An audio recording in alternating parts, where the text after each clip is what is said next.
world where achievements and accolades motivate us to do more and be more, we're often left wondering, is this really it?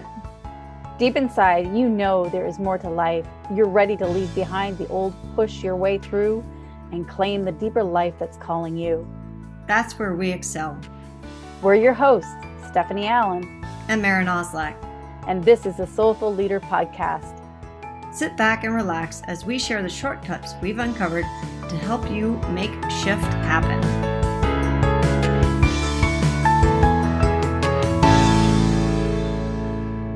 Welcome back to this Soulful Leader Podcast. This is Maren, and I'm here with Stephanie. And we wanted to talk about doorways today. I guess it's the doorways in your house, and it's more of like the opportunities in our lives, the doorways that open to us. When God shuts the door, he opens a window, or she opens a window.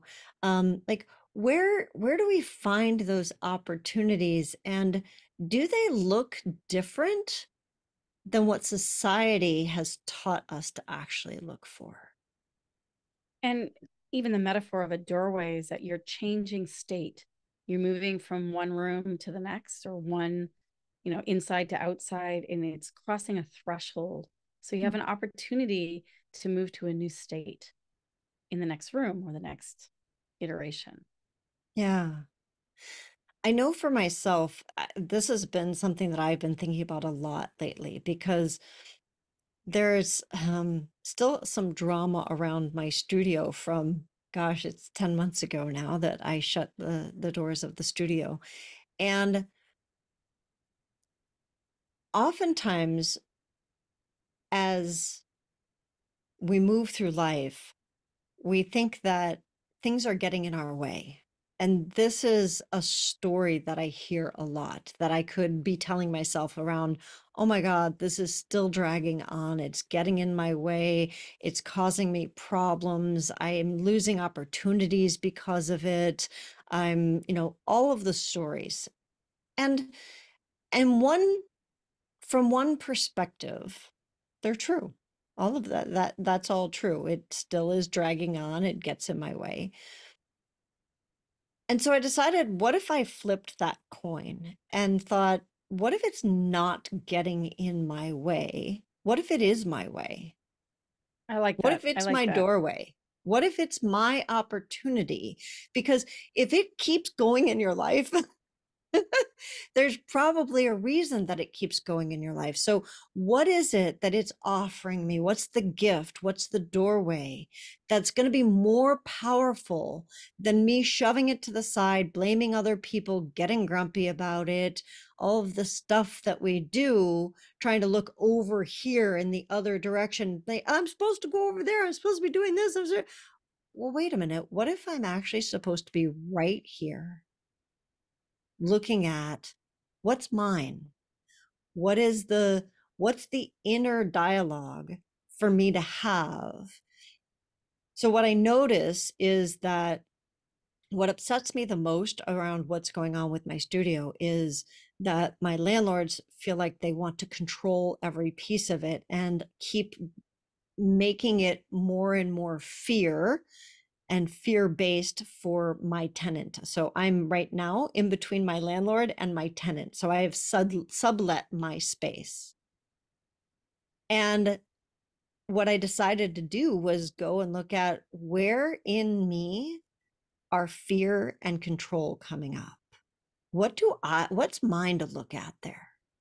And this is a great insight. And so sometimes we can take that victim mode and we turn it into shame. It's like, oh, why am I not getting this? Or what am I not looking at? Or it must be about me. So we can shame ourselves and stay in that victim mode too. So either outwardly blaming or inwardly shaming. Yeah. And I think what you're saying too is like to really look at what is yours to do, but also from a more empowered place of like, what if this is your way? What if the challenges in your life, the difficulties in your life are actually helping you, like going over that threshold, coming into a new state or a new being? Who do you want to step into, or what is it that is calling you in the next state to allow you to move into a higher order? And yeah, I think this is a really great conversation because we tend to get into reaction or rebellion. We've talked about that a lot. Is, you know, I don't want to, you can't make me, or oh, why bother? I might as well just give up. And you know, and if you feel those two ways, that's often the blame and shame Right. part. And so what is the higher way? How do you shift into a new state of being? And what did you do, Maren, to really go in and look at that control and the manipulating within yourself without having to shame yourself for it? That's a great question because really I noticed that there were two things that I had to do, and they are directly related to blame and shame. The first thing I needed to do was to, I don't know which one came first, whether it was not, I think it was not blaming myself. Like it wasn't something I did wrong. That like if I had done it better, if I had been a better person, if I had stayed on top of things, if I had, right? We do that to ourselves all day long. And we think we're the problem or that there's a problem at all, right? Instead of a gift. So that was one aspect of it, is letting go of the blame. What if it was exactly perfect, exactly where I needed to be, and everything that I did was at totally 100% perfect, and I'm right where I need to be to get this gift and open this door of opportunity. The second one is to stop blaming or shaming the other party of they did this, they did that, they're idiots, they're controlling, they're wanting to teach me a lesson, I don't need that lesson, they're this, like all of the outward stuff of I can justify every single one of those statements I just made. They're all true. The other thing is that what's also true is that it wouldn't be an issue for me. I wouldn't trigger me at all if there weren't something inside of me that was feeling the same way, right? So we attract things as a mirror to ourselves. And, you know, there are some things that we all think of somebody in your life who gets triggered by something that it means nothing to you, right? And you can chuckle at them like, "Oh my God, that's hilarious." You get all worked up and like, I don't get worked up around that. You get worked up around that. If I were not worked up, all right, there's probably not something, it's not a doorway for me. Because I am worked up around the fact that they're being controlling and they want to manipulate me, and it's like there's something that I get to look at, that I have an opportunity to look inside, and I don't know what it looks like. I'm not going to try and put names on it, and it's a moment that I get to be present and go, So what I'm hearing you say too is that there's an underlying story that you're telling yourself that you're not even aware of, hmm, that is perhaps controlling you or manipulating you and using your energy in a way that once you go in and uncover the story, you can re-story hmm, that story to one that lifts you up and out into a whole new paradigm. yeah. And the other piece of that is that I may never actually discover the story, and that's okay. I might just being present and aware that there is a story may allow me to shift that and find a different story and a new story and be Well, happily on my I, way. I think what you're saying too is that there's so many of us are trying to fix it or find something or like, you know, use that doer energy to uncover something instead of sometimes just being with it and not having to know, just Yeah. being with it and feeling what it is, feeling the uncomfortability. I often think of the Rumi poem that talks about, you know, if you know, if we're irritated by everything, how would the pearl ever become pearl without its sand?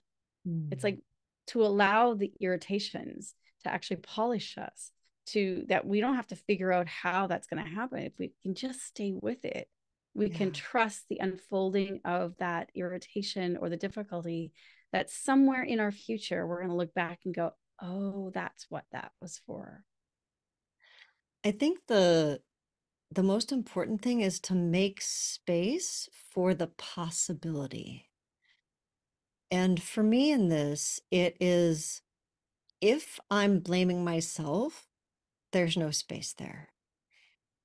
If I'm putting it on them and blaming them, there's no space there either. When I can let go of both of those and just be like, oh, there's an opportunity for me and sit with that, I've created space for something different.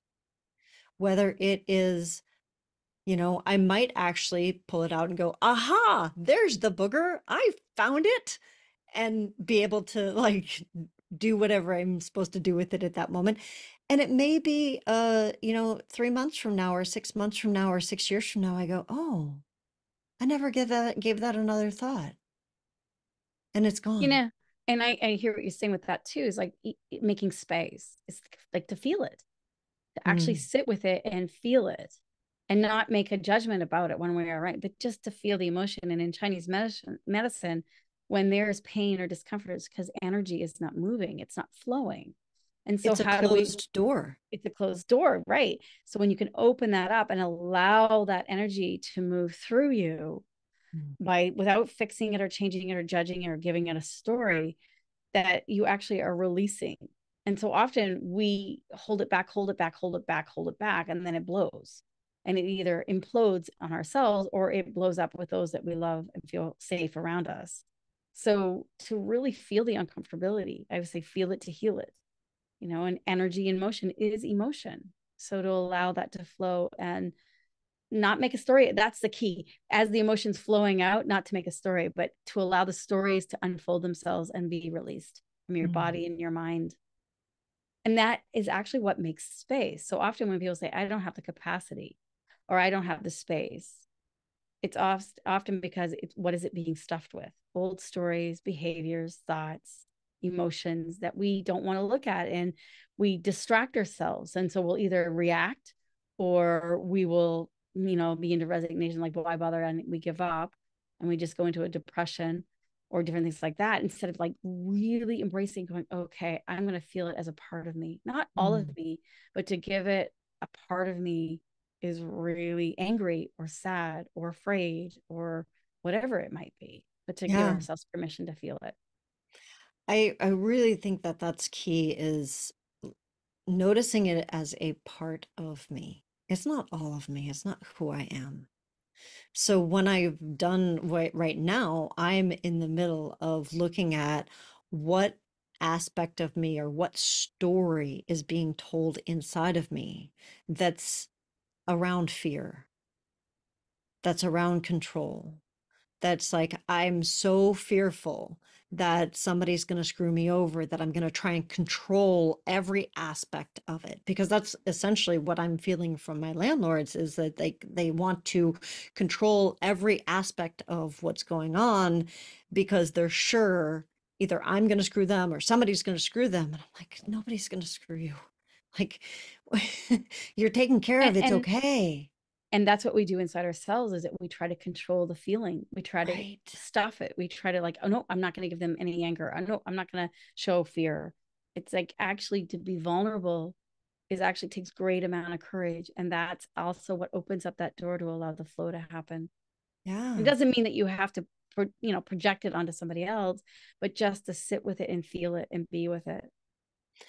And I'm noticing other places now in my, so I've opened that door and I'm giving it space. And I'm like, the quest that I'm on right now is, where am I allowing fear and control to run my life?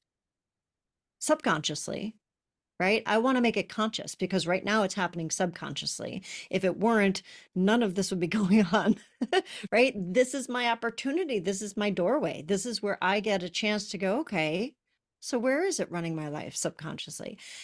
And not, for me, I know, this may work for other people. And I know there are a lot of, gurus out there who talk about roto rooting, like go in and find it. And that's not my way.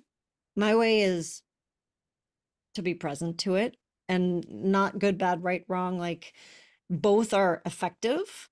And for me, I'm just being present to where is it that that's going on right now? Where are those stories running my life, running part of my life? And then what are the other half of that is what's a different story that I actually want to live into? A happily ever after story. The happily ever after story, the empowering story, the one where I wake up and I'm full of joy and no one's trying to screw me. And everything in the universe is conspiring to support me and it's like, that's my story. And I like the happily ever after part because we're standing at the end of our story looking back and we go, had I not suffered or had I not had this opportunity, I Mm. would not have learned or appreciated or valued or unfolded these gifts or strengths or opportunities. And I think that's a practice in itself, is to go to the end and look backwards in time. That's why hindsight's 2020, we always say, right? It's Right. like, so go to your happily ever after story. You don't have to figure out what that is. You just say, I'm just going to go there. I don't know what it is yet. And stand in that place and presence, that possibility to look back at this time and say, you know, if I hadn't gone through that, I would not be in this happily ever after place. So what did I learn? What did I discover?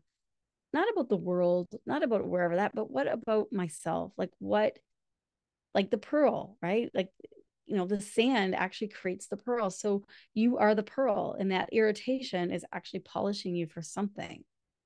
So what is that? And what And did you that, gain from yeah, I think that that's so key because it's not that I'm trying to stop it.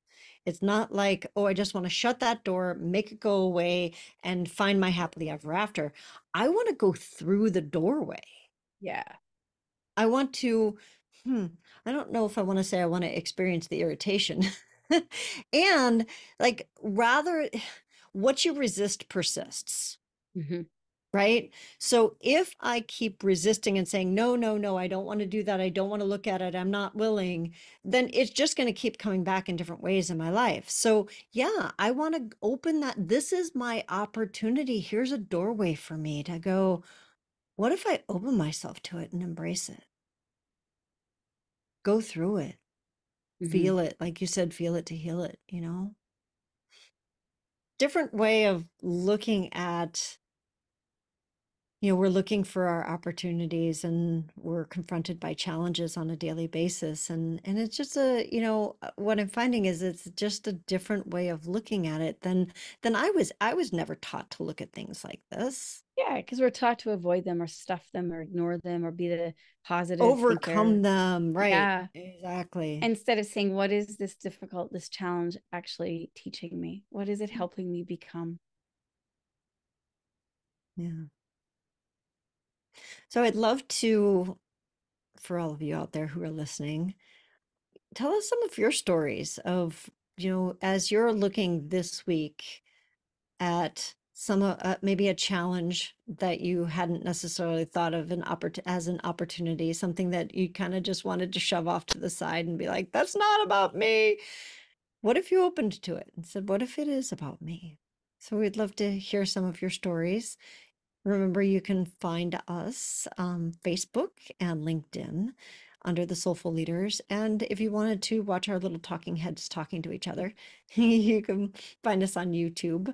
And that's also at the Soulful Leaders.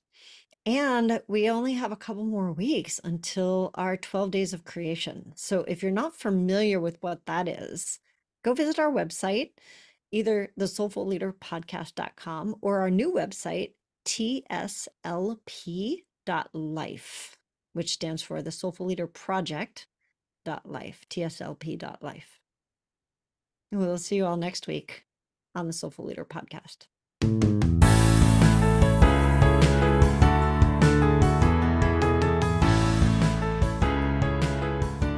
And that wraps up another episode of the Soulful Leader Podcast with your hosts, Stephanie Allen and Maren Oslack. Thank you for listening. If you'd like to dive deeper, head over to our website at thesoulfulleaderpodcast.com. Until next time.